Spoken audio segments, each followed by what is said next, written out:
भाग 2 माफिया की दुल्हन। शौर्य और सानवी के रिश्ते में अब पहले जैसी दूरियां नहीं रहीं। महल में पहली बार दोनों को साथ मुस्कुराते देखकर सभी खुश थे। शौर्य ने सानवी को अपने साथ बिजनेस की मीटिंग्स में ले जाना शुरू कर दिया। एक शाम उसने सानवी को अपने हाथों से कॉफी बनाकर दी। सानवी मुस्कुराते हुए बोली, क्या हर माफिया डॉन इतना केयरिंग होता है? शौर्य हंस पड़ा और बोला, नहीं, सिर्फ अपनी पत्नी के लिए। दोनों की हंसी पूरे कमरे में गूंज उठी। लेकिन उसी रात एक रहस्यमयी आदमी दूर से महल को देख रहा था। उसके हाथ में शौर्य की पुरानी तस्वीर थी।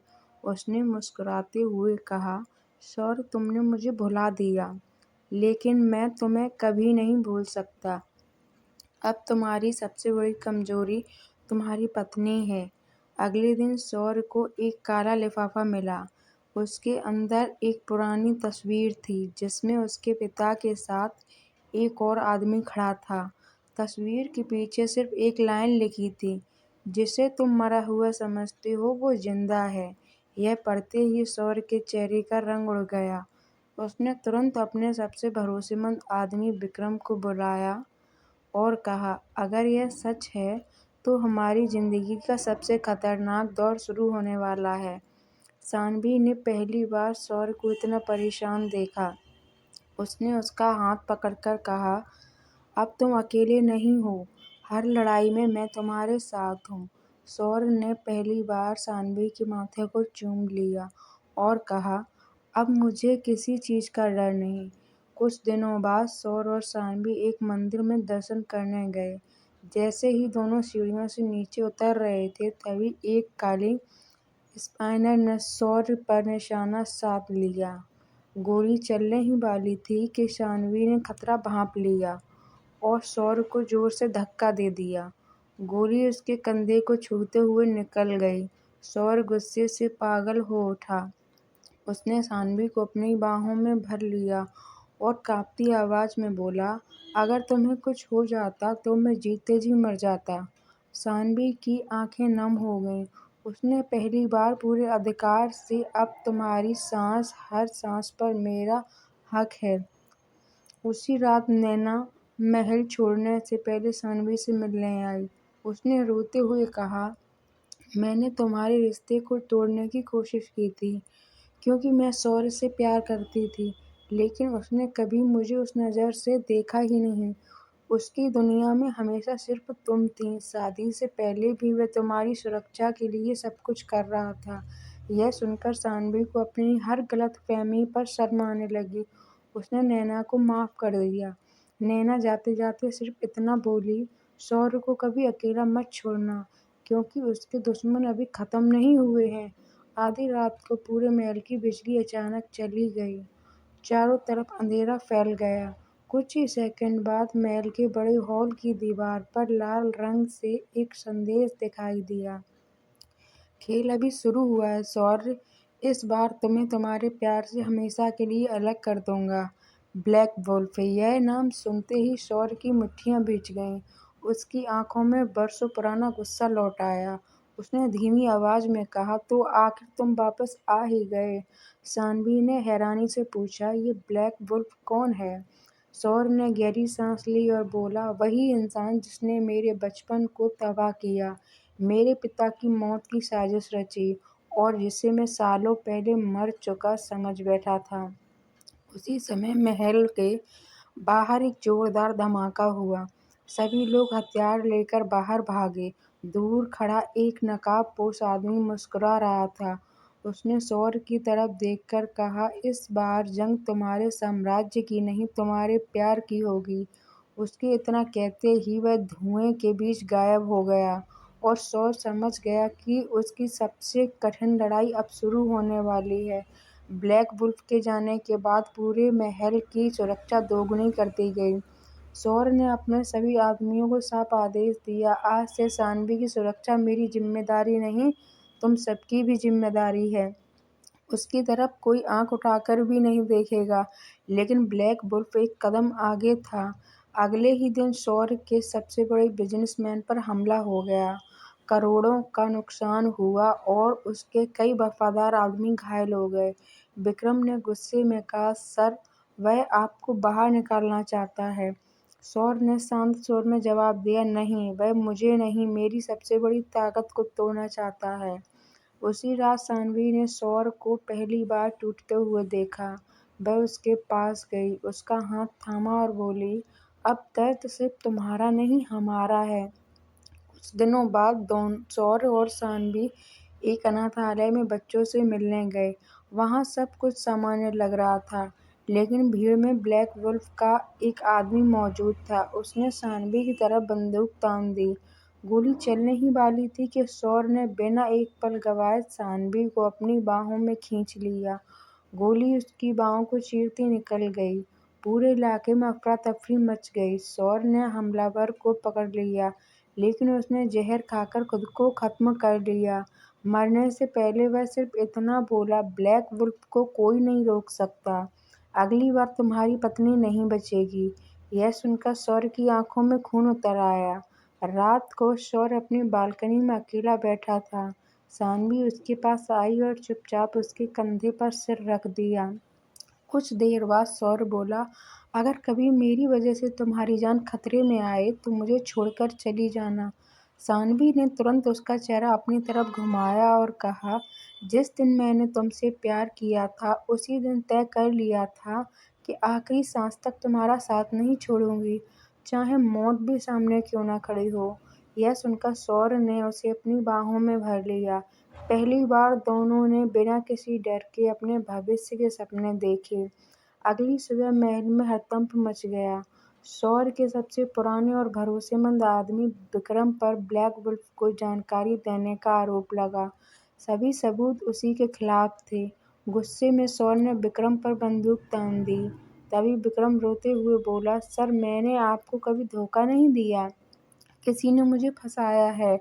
तभी अचानक पीछे से गोली चली और विक्रम सौर को धक्का देकर खुद गोली का शिकार हो गया। मरते मरते उसने सिर्फ इतना कहा, सर, गद्दार महल के अंदर ही है, सानवी का ध्यान रखना। इतना कहकर उसने दम तोड़ दिया। पूरे महल में सन्नाटा छा गया। विक्रम की मौत के बाद सौर ने पूरे महल की तलाशी शुरू कर दी। देर रात कंट्रोल रूम के कैमरों की रिकॉर्डिंग देखते हुए उसे एक नकाबपोश आदमी दिखाई दिया, जो महल के गुप्त रास्ते से अंदर आया था।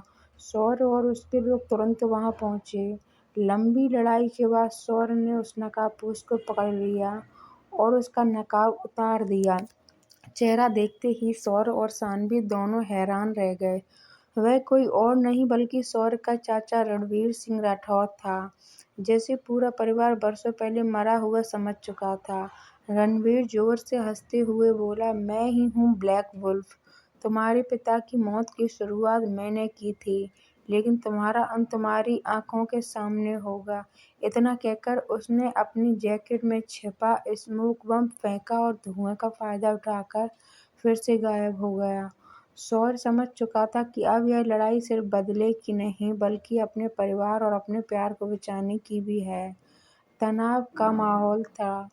सौर हर पल सानवी की सुरक्षा में लगा रहता था। एक रात सानवी चुपचाप छत पर चली गई। ठंडी हवा चल रही थी। कुछ देर बाद सौर भी वहां आ गया।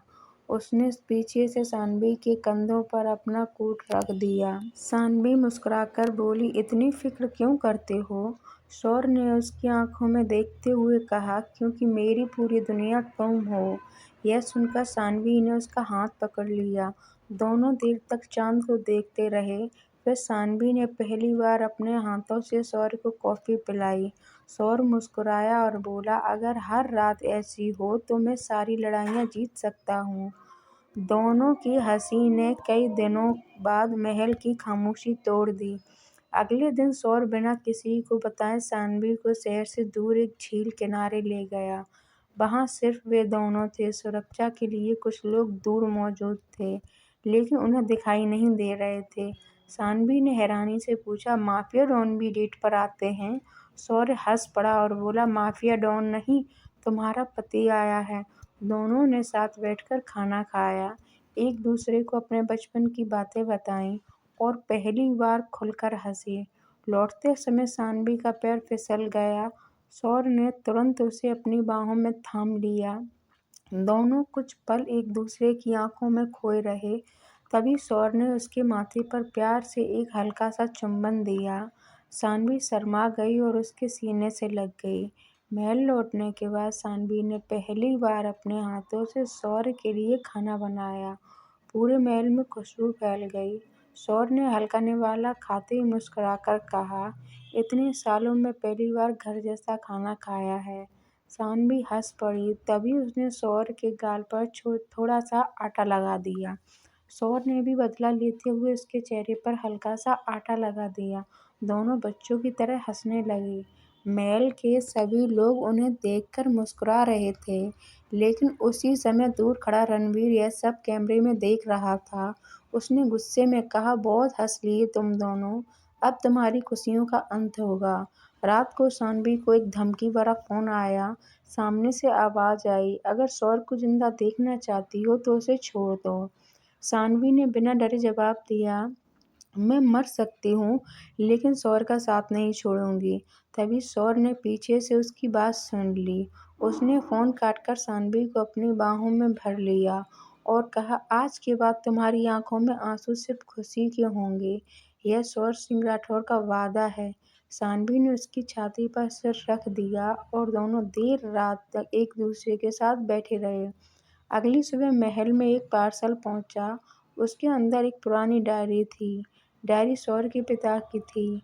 उसमें लिखा था, अगर यह डायरी शौर्य के पास लगे तो समझ लेना कि हमारे परिवार का सबसे बड़ा दुश्मन अभी भी जिंदा है, लेकिन उससे भी बड़ा खतरा हमारे अपने घर में छिपा है। डायरी के आखिरी पन्ने पर एक तस्वीर लगी थी। तस्वीर देखकर शौर्य और सानवी दोनों के पैर तले जमीन खिसक गई। तस्वीर में रणवीर अकेला नहीं था, उसके साथ शौर्य का एक बेहद करीबी इंसान भी खड़ा था, जिस पर शौर्य अपनी जान से भी ज्यादा भरोसा करता था। तभी महल के बाहर जोरदार धमाका हुआ और एक संदेश सुनाई दिया, अब अगला वार सीधे तुम्हारे दिल पर होगा। शौर्य ने अपनी बंदूक उठाई और सानवी का हाथ कसकर पकड़ लिया। उसे एहसास हो चुका था कि असली जंग अब शुरू हुई है। डायरी में दिखी तस्वीर ने शौर्य को अंदर तक हिला दिया। जिस इंसान पर वह सबसे ज्यादा भरोसा करता था, वही रणवीर के साथ खड़ा था। पूरे महल में सन्नाटा छा गया। शौर्य ने तुरंत अपने आदमियों को जांच का आदेश दिया। उधर सानवी ने देखा कि कई दिनों से शौर्य ठीक से सोया तक नहीं था। रात को वह चुपचाप उसके कमरे में गई। उसके हाथ में हल्दी वाला दूध था। उसने प्यार से कहा, तुम पूरी दुनिया से लड़ सकते हो, लेकिन अपनी सेहत से नहीं। शौर्य मुस्कुराया। सानवी ने पहली बार अपने हाथों से उसे दूध पिलाया। फिर उसके माथे पर हाथ फेरते हुए बोली, अब थोड़ा आराम करो, मैं यहीं हूँ। शौर्य ने उसका हाथ पकड़ लिया और धीरे से कहा, जब तुम पास होती हो तभी सुकून मिलता है। सानवी उसके कंधे पर सिर रखकर बैठ गई और कुछ ही देर में शौर्य उसकी गोद में सिर रखकर सो गया। कई सालों बाद उसे इतनी सुकून भरी नींद आई। कुछ दिनों बाद करवा चौथ का त्योहार आया। सानवी ने पहली बार शौर्य की लंबी उम्र के लिए व्रत रखा। लाल साड़ी, मांग में सिंदूर और हाथों में मेहंदी लगाए वह किसी अप्सरा से कम नहीं लग रही थी। जब शौर्य ने उसे देखा तो कुछ पल तक बस उसे ऐसे ही देखता रह गया। वह मुस्कुराकर बोला, अगर मुझे पता होता कि शादी के बाद मेरी पत्नी इतनी खूबसूरत लगेगी तो मैं तुमसे बहुत पहले शादी कर लेता।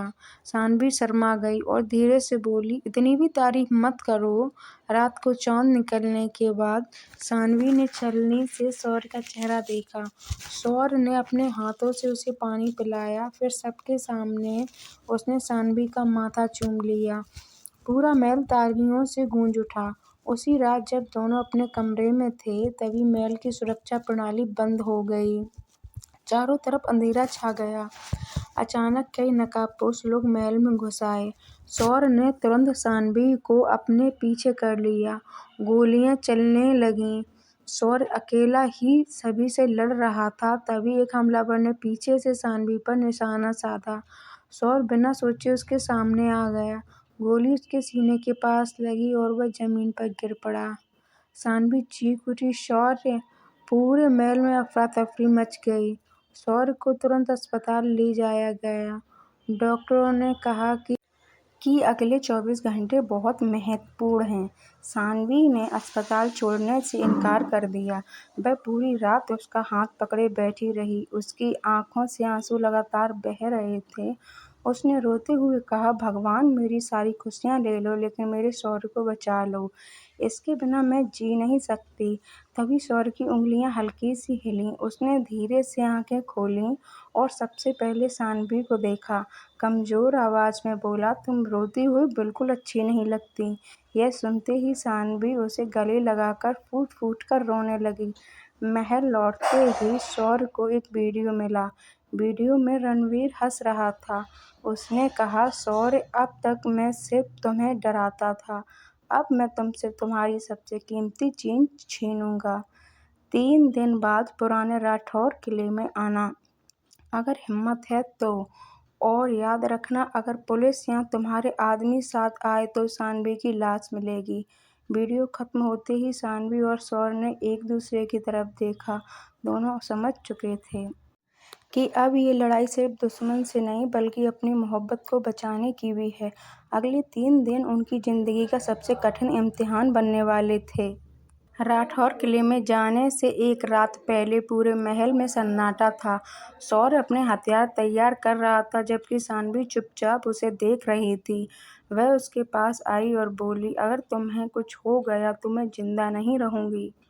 शौर्य ने तुरंत उसके होठों पर उंगली रख दी और कहा, ऐसी बातें दोबारा कभी मत कहना। मैं हर हाल में तुम्हारे पास लौटूंगा, क्योंकि मेरी जिंदगी अब सिर्फ मेरी नहीं, हमारी है। सानवी ने उसे गले लगा लिया। दोनों देर रात तक एक दूसरे की बाहों में खड़े रहे। जाते जाते शौर्य ने उसकी मांग में फिर से सिंदूर भरा और कहा, जब तक मेरी सांसें चल रही हैं, कोई तुम्हें मुझसे अलग नहीं कर सकता। अगली सुबह शौर्य अकेला पुराने राठौर किले पहुंचा। चारों तरफ वीरानी थी। अचानक रणवीर की आवाज गूंजी, वेलकम शौर्य। तभी चारों तरफ से हथियारबंद लोग निकल आए। शौर्य अकेला था, लेकिन उसने हार नहीं मानी। गोलियों की बारिश के बीच वह एक एक करके सभी दुश्मनों को गिराता गया। तभी उसे एक कमरे में सानवी दिखाई दी, जिसके हाथ बंधे हुए थे। जैसे ही वह उसकी तरफ दौड़ा, जमीन के नीचे छिपा विस्फोटक सक्रिय हो गया। पूरा किला धमाकों से कांप उठा। शौर्य ने बिना एक पल गंवाए सानवी की रस्सियां खोलीं और उसे अपनी बाहों में उठाकर बाहर की तरफ दौड़ पड़ा। पीछे लगातार धमाके हो रहे थे। बाहर निकलते समय छत का एक बड़ा पत्थर सानवी की तरफ गिरने लगा। शौर्य ने उसे धक्का देकर बचा लिया, लेकिन खुद घायल हो गया। सानवी रोते हुए उसके पास बैठ गई और बोली, तुम हर बार मेरी जान बचा लेते हो, आखिर क्यों? शौर्य ने मुस्कुराते हुए कहा, क्योंकि तुम्हारे बिना शौर्य सिर्फ एक नाम है, जिंदगी नहीं। सानवी ने रोते हुए उसे कसकर गले लगा लिया। तभी रणवीर सामने आ गया और उसने शौर्य पर बंदूक तान दी। दोनों के बीच जबरदस्त लड़ाई शुरू हो गई। मुक्कों, गोलियों और तलवारों के बीच लंबी जंग चली। आखिरकार रणवीर ने सानवी पर गोली चलाने की कोशिश की, लेकिन शौर्य ने उसकी बंदूक छीन ली। अगले ही पल रणवीर फिसलकर किले की ऊंची दीवार से नीचे गहरी खाई में गिर गया। गिरते हुए वह चीखा, ये कहानी यहीं खत्म नहीं होगी। और फिर उसकी आवाज हमेशा के लिए शांत हो गई।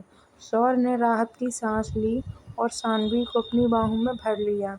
कुछ महीनों बाद शौर्य ने अपने सारे गैरकानूनी काम छोड़ दिए और एक ईमानदार बिजनेस शुरू किया। वह और सानवी अब एक शांत और खुशहाल जीवन जी रहे थे। एक शाम दोनों अपने फार्म हाउस की बालकनी में बैठे बारिश का आनंद ले रहे थे। सानवी ने मुस्कुराते हुए शौर्य को बताया कि उनके घर एक नन्हा मेहमान आने वाला है। यह सुनते ही शौर्य की आंखें खुशी से भर गईं।